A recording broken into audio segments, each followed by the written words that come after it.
Good afternoon, everybody. My name is Alisa Bankovska. I'm the president of the FIAPSI Ukraine. That is the part of the Global Real Estate Federation FIAPSI.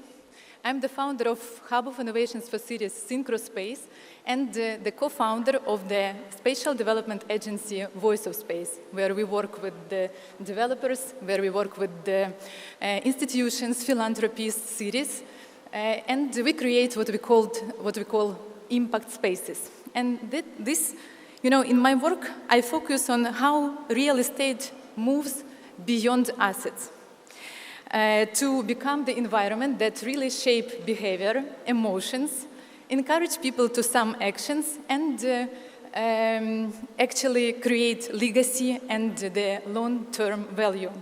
And in this case, I'm very happy to have this conversation today with the focus on the hospitality real estate.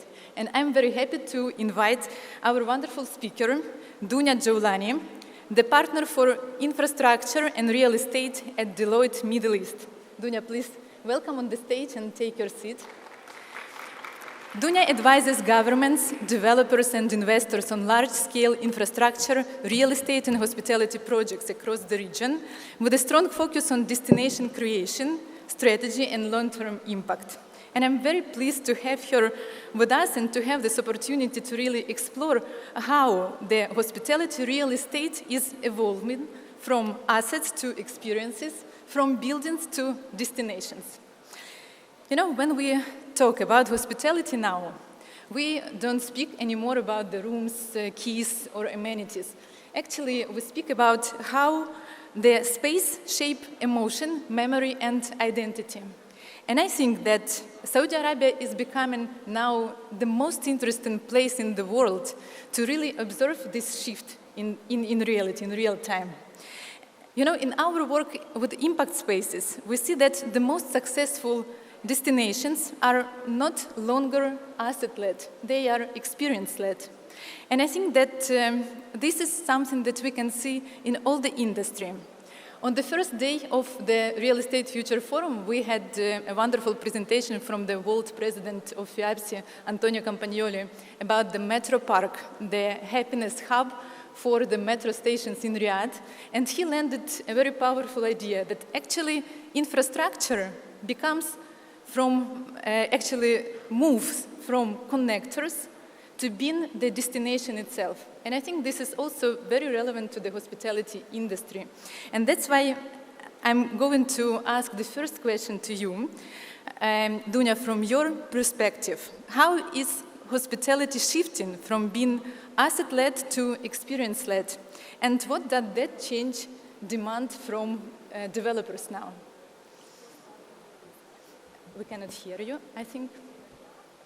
No, I think the sound. Maybe try to. Yeah, perfect. First of all, thank you, Alisa, and Masal Khair, everyone. It's great to be here on the Real Estate Future Forum stage. And I think, Alisa, you really hit the nail on the head. There's been a global shift, not just regionally, but globally. The focus has shifted from, like you said, like rooms and real estate assets, and very much to kind of mixed-use destinations and experiences. And I always like to say for hospitality specifically, like all of the other asset classes, is it really sits at the intersection of real estate, experience, and emotion. Like you said, right? As a traveler, you want to walk away with an experience, with a feeling, as opposed to just saying, this is a room that I visited in this city. And what we're seeing is specifically post-pandemic, travelers are reassessing why they travel, as opposed to just where they travel to. And so this has really, like you said, shifted the focus and impacted also design philosophy, what developers are focusing on. And the shift now is very much towards creating resort ecosystems and mixed-use destinations, as opposed to, just a hotel standalone asset. Thank you so much. Featuring the technologies, and when we put in the core the experience, I think that technologies become the enablers, not the features, not add-ons, but real enablers of the experience. Could you please share from your perspective, from your experience, how is technology shaping hotel and resort development?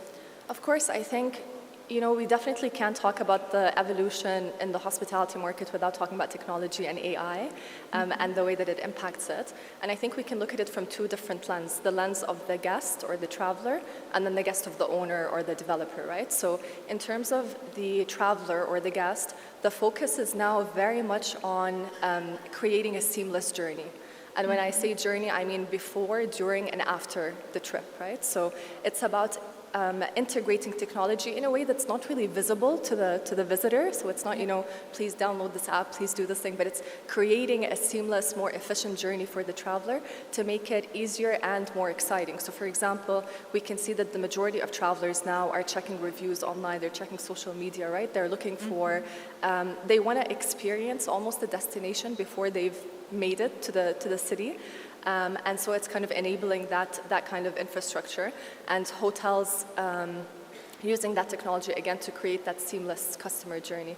From an owner and developer perspective or an investor perspective, it's about building hotels. Really, I think if you think about any sector or any industry, one of the most valuable assets you have is data, right? So it's basically harnessing that data, either using that data in real time or using it as a forecasting tool to help manage operations more efficiently, to help pricing, adaptability, to help managing, you know, your ADR, your occupancy, and using those forecasting tools to make sure that that process is as efficient as possible.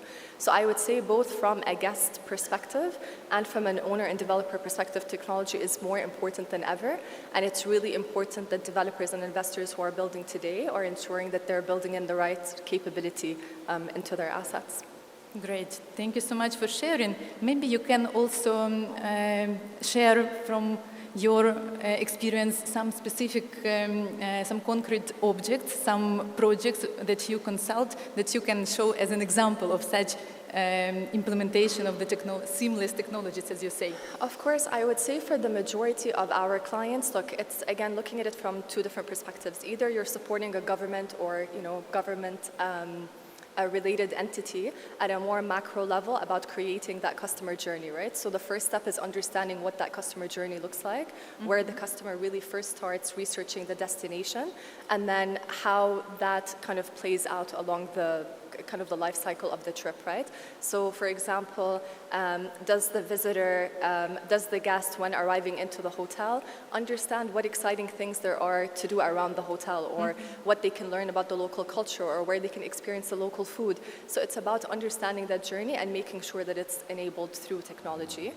I would say with the more private clients that we work with again, with developers or investors, the focus is very much one on how to harness and understand, or first of all, consolidate the data all in one place, right? Because in the region especially, we've gone through this journey where some of our clients went from owning one hotel asset to an entire portfolio of assets almost overnight, right? So from an asset management perspective, how do you build that capability? How do you ensure that you have the right visibility and the right data on a day-to-day basis to understand how your assets are operating? And then again, how to use that data, both from a forecasting and, you know, current understanding perspective, to whether it is improve operations or use that from like a pricing perspective and that sort of thing. So we've definitely seen and supported on both journeys and ends of the life cycle, and they're both, I would say, equally important in terms of creating a healthy ecosystem. Thank you so much. The next hot topic is sustainability.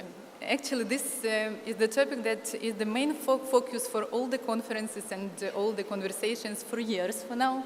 But I think that at this stage we already came to the, I would say, critical mass when there is already the demand from society for sustainable spaces. And this is something different that also influence the perception of the spaces that are sustainable by this audience that are there. So that's why my question is how, from your point of view, sustainability is actually changing the projects, the hospitality projects with you, that you work with? I think, like you said, sustainability is definitely becoming a bigger area of focus. I think there's one major shift that we're seeing right now, Initially, sustainability was more about compliance, right? It was about having the right metrics in place and holding operators or owners accountable for whether it's waste or energy or operational efficiency, that sort of thing. I think the most exciting shift that's happening in sustainability at the moment is that it's shifted from compliance-led metrics, so looking at energy or waste in isolation, for example, towards regenerative tourism. And to me, I think this is a topic that I find incredibly exciting, right? It's not just about, again, looking at one of those areas in isolation, but creating a circular environment, if you like, a circular, sustainable environment. And I think what's more exciting than Saudi being, one of the projects pioneering regenerative tourism globally, I would say with Red Sea Global, not just looking at sustaining current environmental, or minimizing environmental impact, but actually enhancing the environment and, leading with a number of regenerative policies, including, protecting biodiversity and helping rebuild the coral reef. And to me, I think that's probably the most exciting shift from a sustainable perspective. Again, going from compliance-led, discussions and metrics to now focusing on regenerative tourism and what that really means for the environment. Yeah, because it came from the regulations, from the top-down actually vision that now became also this massive social request that it's not possible to do in another 100%, way. exactly. And I think again, because of the shift, historically what happened was operators and owners felt like it was quite difficult because they have these policies that they need to abide to, which suddenly felt, quite onerous. Whereas now sustainability, or the question around the sustainability and the discussion around sustainability, is also how to capitalize and protect and enhance and integrate into hospitality assets or tourism assets local culture. So for Saudi in particular, that becomes less a constraint and more a differentiator, actually, because you're capitalizing on the nature and the breadth of the offering here, as opposed to, again, focusing on very specific metrics. Yeah, exactly. Thank you. We're living in a very much changing world. The world where we can see all the changes in very speedy way. And even in these conditions, we still continue to discuss one topic that was caused by the great disruption of all our world. The pandemic, COVID-19, that was already 6-7 years ago, right? But at the same time, even in such fastly changing world, we still have the changes that we continue to implement in all the industry, because this shift, it caused the changes in all our way of living and way of doing a lot of things. So my question is, how have traveler expectations changed since the pandemic, and how does that affect real estate decisions? And do you think that this topic is still relevant to discuss and to put on the table for such conversation? I think, like you said, it's probably a topic that people are maybe sick of, hearing about or talking about, but it is very much relevant because it brings up the question of creating assets and destinations that are adaptable, right? And that are capable of changing on short notice. Like we saw with the pandemic, we went from, everything being okay and obviously not having to build or cater to that type of situation to suddenly overnight something that probably impacted the hospitality market more than any other sector. So is it relevant? It's still relevant. It's very much still relevant because it's a topic that developers and investors need to keep in mind when they're building, that they need to build for the future. But like you said, it has also impacted travelers' preferences. So again, we touched on this earlier, but travelers post the pandemic are very much focused on why they travel, and they're looking for local and authentic experiences more than anything. So we've gone from maybe a traditional luxury hotel or, a certain type of hotel to guests want to know that they're traveling to a destination where they get access to local food, they can experience the local heritage, maybe there's the farm to table experience. We're also seeing a significant increase in the rise for wellness related facilities and hotels as well. So really what this has resulted in, it's created the rise of hybrid hotel or hospitality models. So hotel assets that combine, or move away from kind of traditional assets to assets that cater to your digital nomads, to people who want to work remotely, people who are interested in wellness. So again, from a developer perspective, it's about building to cater to those needs, but also forecasting to understand what the needs of the future look like. I would love to continue this topic about future-proofing. Because, I love in our industry that actually we are materializing something that does not exist. In every development project, this is something that we just dream, we plan, and after we make it real.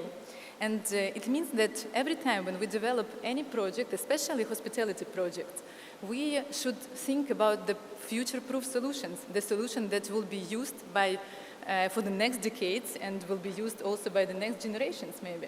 So in your practice, in your work, could you please share what does it mean for you to build, to develop the projects with the future-proof solutions? Again, I think, like you said, this is a really important topic because future-proofing of assets is critical. You need to be building not for day one of operations, but building for the future. I think one of the most interesting things that I've seen in my job is we did a forecasting. We basically built an AI forecasting tool or data analytics tool with Google to study tourism outflows or inflows globally. And what we saw is historically, global traveler numbers double every 15 years, and we expect that trend to continue. That's incredible, right? In terms of scale. So then what that means for developers and investors is really understanding what those source markets will look like, right? So I'll give you one example. We know that the Indian middle class, for example, is rapidly increasing in size, right? So that's access to passports, and that's resulting in a significant increase in international travel. So based on the tool, actually, that we have, we can see certain source markets consolidating, and that by 2040, if I remember correctly, American, Chinese, and Indian travelers making up over 30% of total international outflows.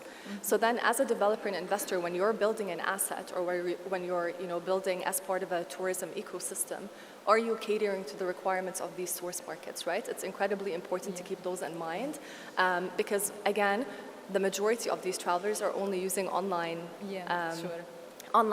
channels to search destinations and hospitality assets. Are those easily accessible in their languages, right? A lot of these Indian travelers, for example, don't access English channels. They're accessing through local channels, right? So again, I think as a developer and an investor, it's incredibly important to invest in data and forecasting tools or working with the right parties to ensure that you understand what the future will potentially look like in order to be able to build your assets in line with that demand. That's super interesting. Thank you so much. We have all this conversation during the Real Estate Future Forum. That is the really top real estate event in the world, I can say. And it's not occasional that we have such kind of real estate forum in Riyadh, in Saudi Arabia. Because all the conditions here, we really can observe the transformative projects around, very future-proof projects. And my question to you, because you're responsible for this region and you have this experience and deep knowledge about the context here. So what makes, from your point of view, Saudi Arabia such a unique context for hospitality real estate right now? Thank you. I think, like you said, this is probably the single fastest growing hospitality and tourism destination in the world. So we're seeing an incredible growth and an incredible evolution. And here, hospitality in Saudi Arabia is not just about developing rooms and developing assets. It's about nation building and global storytelling, and that's what makes it so interesting, right? And I think Saudi Arabia as a destination has over 15 UNESCO heritage sites, has an incredible breadth of nature, to also mountains, beach. So just in terms of offering what you can provide here from a tourism and hospitality perspective is just incredible. And I think also the really interesting and fascinating or maybe impressive part is really the government and government-related entities coming together with state-backed capital, with private developers, with the international players to make that story a reality. And I think that's probably the most interesting thing about the evolution of the market here. Again, very much not focused on just developing assets, but nation building and global storytelling. Thank you. You know, I would like now to ask you to zoom out and looking ahead. You know, we speak a lot about forecasts and thinking future. You mentioned it a lot of time about your projects, and this is very inspiring, the approach that you have in all your work with development projects in hospitality industry. And my question is, looking ahead, what do you think will define successful hospitality real estate over the next decade?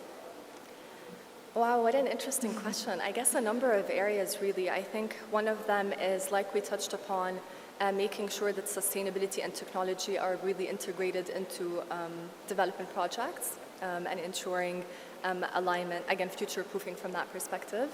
The other thing is really seeing a more inclusive, I would say, hospitality offering. And when I say inclusive, that touches on everything from, physical capability to social, geographic, economic, inclusivity. So, for example, ensuring that not only do we have luxury hotels that, cater to high net worth individuals or a certain, type of traveler, but also, middle, not just upper class and luxury, but across really various segments that cater to different markets as well is really important. So I would say inclusive hospitality and tourism ecosystems that have technology and sustainability properly integrated into their offering. Yeah. Thank you so much for this vision and for defining this way how to develop the real estate hospitality industry. Saudi Arabia isn't just creating the hotel infrastructure, it's creating real destinations that the world hasn't seen before. And this is a wonderful opportunity to work in this region. And I'm very thankful for you for this conversation. We are hearing today that we are in the real shift in the industry, where the future of hospitality of real estate isn't about buildings, it's about the new experience and what people feel in these destinations and how they come back to have the same experience here. And thank you so much for your input in development of this industry. And I'm very thankful for this conversation, and I would like to invite everybody to explore this topic more with our speaker, with Dunya Foulani from Deloitte, to your booth. And I think that this will be a wonderful occasion also to go deeper in this topic.